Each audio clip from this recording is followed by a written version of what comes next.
I'm Kevin Jacobsen of Gold Derby here with Maggie Phillips, the music supervisor for quite a few shows this year, including The Dropout and Shining Girls. But starting with The Dropout, which is about Elizabeth Holmes, what kind of research were you able to do to just find out the kind of music she might listen to, whether there were any specific songs that you knew you just had to include? There wasn't a lot of information, but what we did know was the Alabama song in the pilot we knew was a song she had referenced in one of her interviews. So we knew we had to get that. And we knew that she liked hip hop rap from the time period, that we were referencing in every episode. So that was about it, honestly. And we knew with, that was it for her. Yeah. I mean, I would say a lot of the song choices are quite familiar to those of us who came of age at a certain time. Yeah. And I'm wondering how much, certain song choices just felt obvious that you wanted to include, and how much you felt like you needed to maybe dig a little bit to find exactly the right songs and the right vibes. I mean, the hardest and most challenging part for me was to put in the more obvious choices. That was something that we knew we wanted from the very beginning. Liz was very clear about, Liz Merriweather, is it's got to have a timestamp. Like, we want something to scream every year that we're in, and not just like I think we jumped from 2003 to present day, so or till 2018, and so we're kind of limited, because if you think that way, when I was putting together playlists, which I do for every project I work on, I had 100 songs to choose from, because it was just like, what was the top 40 from 2006 or 2005, and then you put together the best songs out of that for the moment, and it is kind of obvious, it's like, what is the right 10 songs out of these 100 for this moment, keeping in mind budget and clearance and all that, which is always in the back of my mind.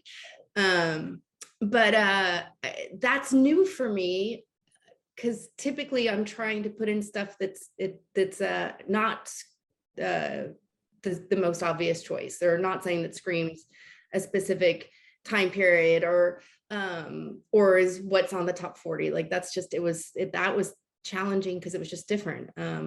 But it was fun. It was a lot of fun. I bet. I mean, yeah, and listening to those playlists were fun. And I had a lot of help from my team, because I'm a little older than Elizabeth. The two members on my team, Andrew and Kristen, are a little younger. So it was sort of like, it was fun to talk about our memories of each song. For me, it was like, oh, I was in my mid-20s. And for them, they were like, oh, I was at a middle school dance and I remember dancing to blah, blah, blah. So it was fun. And I think that everyone responded to it, because everyone has a memory attached to the songs that we put in there. Absolutely. Yeah. And I mean, I did want to pinpoint a few different highlights where the music really did just lend itself to certain scenes. One of the obvious ones being Firework by Katy Perry in the episode 4, with Alan Ruck just like listening to it in the car. And then it sort of turns into kind of a running theme of that episode. That definitely felt like a very specific time and place when that song was really resonating. Was that always going to be Firework, or did you just have other options to sort of sub that in if it didn't work out, or was that it? That was it. I mean, that was one of the first, that and the Missy Elliott in 2 were, I think, the 2 first songs we went out to clear. And those were both scripted, both Liz's ideas. And I mean, Liz asked me when I first came on board, can you beat that song? And I was like, no. I mean, like, Firework, Katy Perry, I mean, shit, I did not know he wasn't cast, so I couldn't even envision what it was going to become. Like, what didn't seem as big of a moment scripted as what it became once they shot it, and with him performing.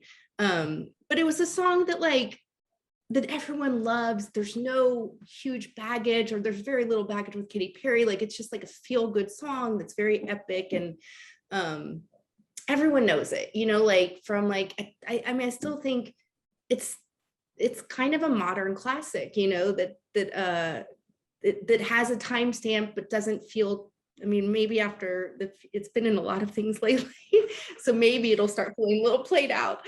But there's some songs that are just radio hits that when they still come on, people love listening to them. It's just a fun, feel good song and pumps people up and pumped Alan Ruck's character up. I love that scene. Yeah. And then, I mean, another one is in episode 5 with How to Love by Lil Yep. Wayne. Another song that for me, just hearing it again, definitely brings me to a certain time and place. And that's also a song that is integral to the scene of her like trying to sort of make amends with Sonny, and she's got this kind of goofy dance. It's so good. Yeah. Was there something lyrically or in the melody or the beat or just like the popularity of that song that felt like this is absolutely the song that Elizabeth would be into at this time? Yeah, I don't think that song was scripted. I don't remember. I mean, we read these scripts and started the show before the pandemic. So, yeah, I don't think that song was scripted, but that song, I mean, Lil Wayne was everywhere. That song was everywhere. That beat is great. And then the lyrics are appropriate, just, I mean, in a simple way, How to Love, like she's, very manipulative, and so is Sonny, and her putting on that song and kind of like doing her sort of weird, creepy seduction dance to like get his not approval, but his I guess to just keep him in line or keep him with her at that moment works. And I mean, she doesn't know how to do a lot of stuff. She certainly doesn't seem to know how to love. But, I mean, I just thought that moment, I mean, again, it's a moment where an actor just brings it to life, like her dancing. I could have never imagined that, or the Missy Elliott dance that she does at the top of 102. It just, her performance was amazing. It blew me away. Yeah. Well, outside of those kind of pop hits, there's also, I wanted to touch on this running theme with Ian, the Stephen Fry character, where he has like these opera pieces when he's at home. Was that process of like picking out those specific songs that he would be listening to, like how different was that for you compared to finding those more popular songs? Same thing, different beast. I mean, that was again documented that he was an opera aficionado, and Liz didn't want the most obvious choices, which was slightly difficult to do because the stuff that worked were arias, and arias are the more recognizable pieces from from opera.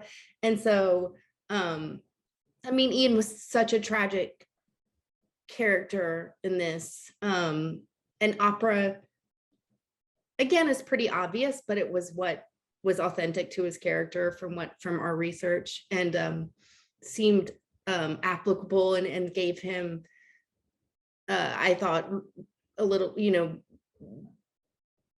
gave a little insight to his romantic nature, and such a beautiful soul. Like, oh God, when he comes back into the office and they like shove him in a cubicle, your heart breaks for him. That was one of the hardest. When you work on these shows, you have to watch the episodes over and over and over again. And the scene where he takes his life, and the dogs are waiting at the bathroom door when his wife wakes up. Initially, we had talked about putting a song there, and so I listened for songs in that moment. And I had to watch that scene over and over and over again, just like crying and like trying to find a song for that.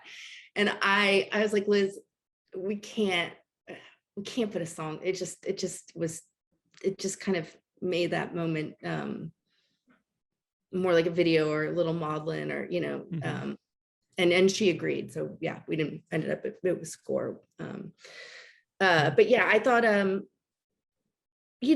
with opera, we still also have to keep budget in mind. We always have to keep budget in mind. But Liz was actually knew more about opera than I did. So she had some very specific choices for his character.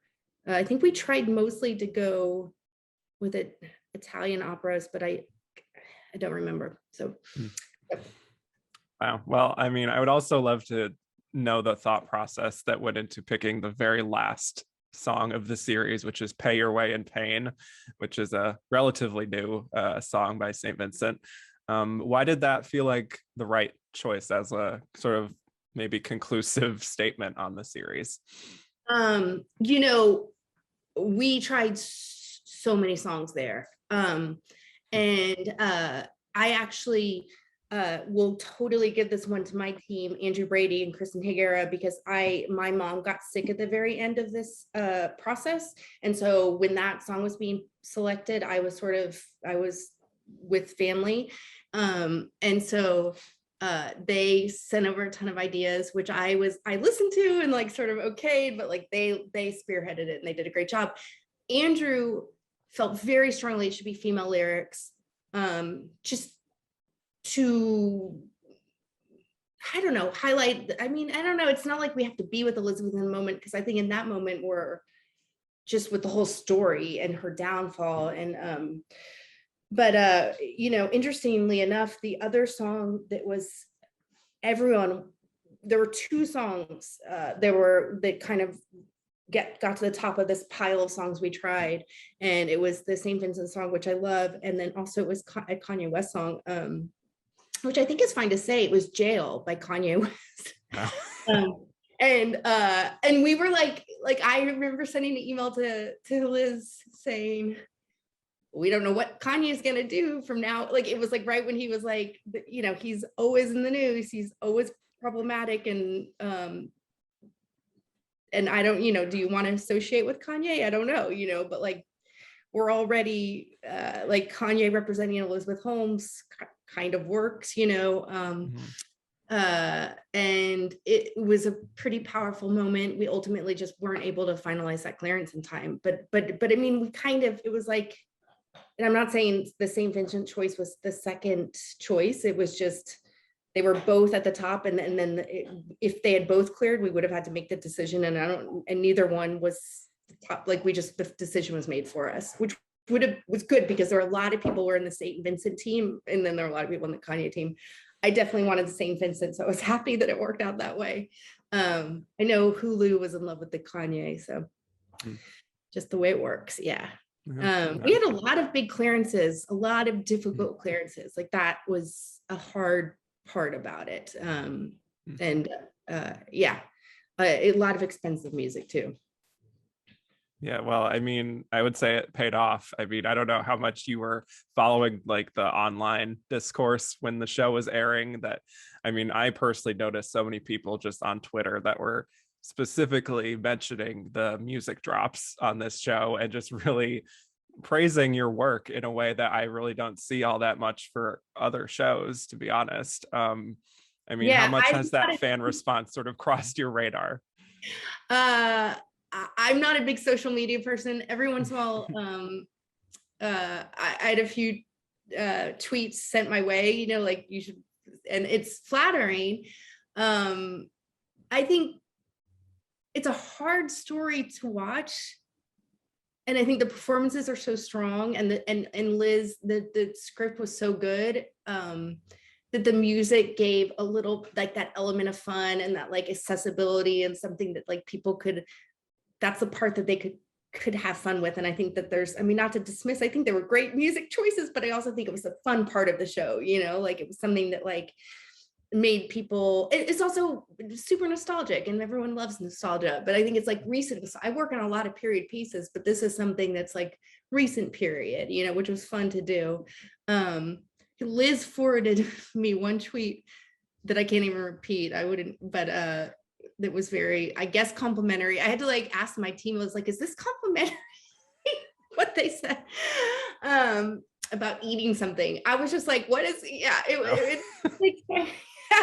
I mean, it's nice to get recognition for your work. You know, it makes me uncomfortable. Like, I like to do what I do. I'd rather like not hear any of the recognition. Yeah. But it's, you know, when you work really hard and it resonates and people appreciate it, then great, like, good. And I'm glad that it just added to an already great program. I'm proud of the work. Definitely. And just moving over to Shining Girls, that's another show that takes place at a very specific time. early 90s. And the music choices there are definitely edgier, I would say, especially with what Elizabeth Moss's character likes to listen to. Mhm. Just curious what the starting point was there for you with finding the right vibe for the show. Yeah, it was a completely different project and a completely different goal. Whereas like the Dropout, we wanted a heavy timestamp where people would recognize these songs and immediately be brought back to a time period. With Shining Girls, we wanted stuff that felt like there's some takes place in the late 80s and then some in the early 90s. And we wanted places that felt of that time, but did not scream that time period. And we're really tried to get stuff that wasn't instantly recognizable. So like felt 90s, but maybe like most people wouldn't recognize. I mean, there's a few more obvious choices like the Pixies, even though it was a lesser known Pixie song, and a song called Tame. And then what was the more recognizable? Oh, the most recognizable, it's totally recognizable, The Far Side Passing Me By. But we put that in like, I think it was the 5th or 6th episode. But Silka Luisa, the showrunner there, she wanted a far more subtle approach. It was, I mean, just totally different way to approach period, which is why I love what I do is you get to do different things, like it just, so for Dropout, I'm trying to find the best of the most obvious uses because that's what, you want for the timestamp. And then for Shining Girls, it was trying to find stuff that had never been placed before and that would feel period without having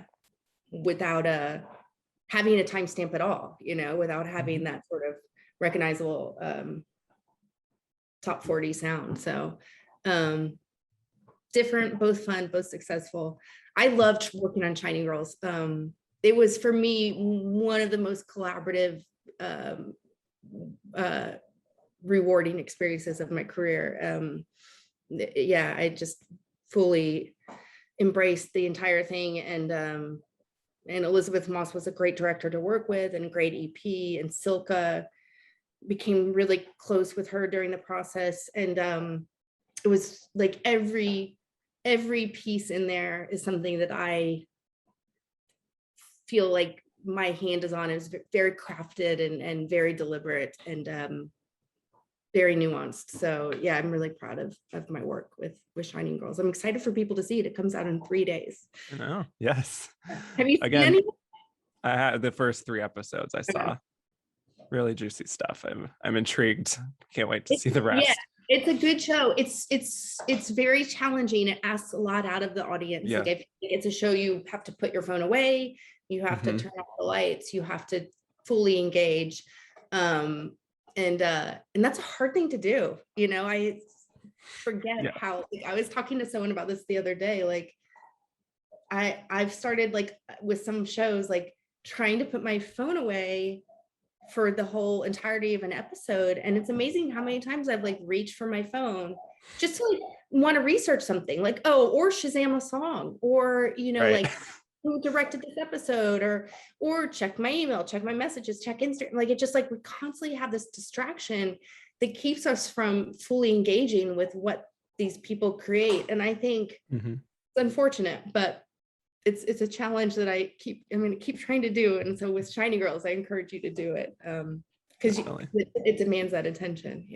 Yeah, some shows reward your patience and your attention. Exactly. So yeah, yes. Well, unfortunately we're out of time, but for those of you watching, subscribe for more interviews and go to goldderby.com to make your Emmy predictions. Maggie, congrats on your great work this season, and thanks for talking with me today. Thank you. Have a good day. You too.